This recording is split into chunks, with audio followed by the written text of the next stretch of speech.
பொறுத்த வரைக்கும் தொண்டர்கள் ரசிகர்கள், அவர் தொண்டர்கள் ஒண்ணுதான், ரசிகர்கள் ஒண்ணுதான். தொண்டர்கள் தனியாகவும் ரசிகர் தனியாகவும் இல்லை.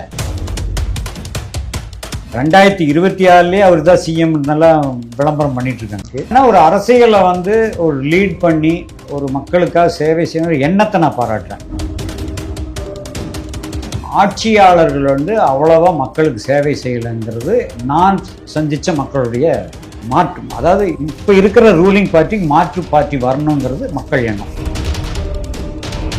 இப்போ இரண்டாவது முறை திமுக தான் ஆட்சியை பிடிக்கும் சொல்றாங்க. இது சொல்றது கூட அவங்க கட்சிக்கார வெளியிருந்து யாரும் சொல்லி பப்ளிக் சொல்லவே இல்லையே.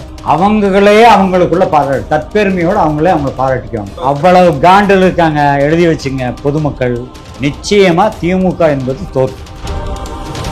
சீமான் சார் ஏங்க ஏதாவது நல்லவங்களை பற்றி பேசுங்க ப்ளீஸ்.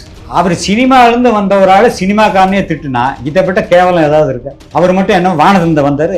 சும்மா இந்த பாய் ஜவுடாலெல்லாம் ஒருத்தன் தலைவனாக சொல்லிக்கிறது, நான் அதை கேட்டுறேன். சும்மாங்க பெஸ்ட். சீமானை பற்றி பேசாதுங்க ப்ளீஸ்.